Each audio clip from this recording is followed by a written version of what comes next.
Welcome back to smart Juveria. ఈరోజు మన recipe వచ్చేసి పండు మిర్చి పచ్చడి అండి. ఓకే అండి, ఇది రోట్లో వేసుకొని దంచుకుందాము. ఇది 50 గ్రామ్స్ దాకా ఉంటాయి. ఇది బాగా మెత్తగా దంచుకోవాలి.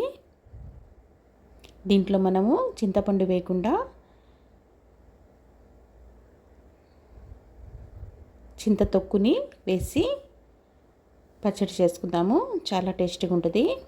ఓకే అండి, ఇది రోట్లో వేసుకొని బాగా దంచుకుందాము. మధ్య మధ్యలో కొంచెం నీళ్ళు వేసుకుంటా కలుపుకుందాము.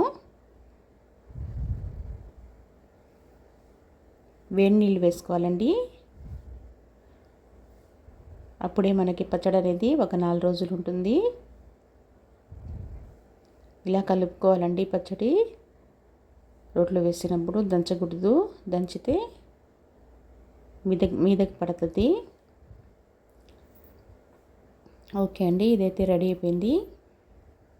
ఇలా మెత్తగా రావాలండి. ఇప్పుడైతే తీసేద్దాము. ఇప్పుడైతే దీనికోసము బగారా పెట్టుకుందాము. 1 టేబుల్ స్పూన్ ఆయిల్ వేసుకొని ఆవాలు, మినప్పప్పు, తెల్లగడ్డ వేసుకొని కొంచెం ఫ్రై అయ్యాక 2 ఎండుమిర్చి, కరివేపాకు వేసుకుందాము.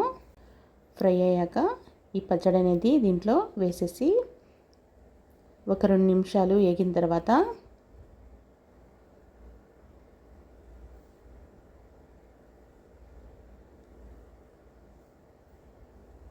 ఇంగువ పొడి వేసుకుందాం. ఇప్పుడు అది కూడా 2-3 నిమిషాలు కలిపి స్టవ్ ఆఫ్ చేసేద్దాము. ఓకే అండి, చాలా టేస్టీగా ఉంటుంది వేడి వేడి అన్నంలో. నా రెసిపీ నచ్చినట్లయితే like, share, subscribe. Okay, bye.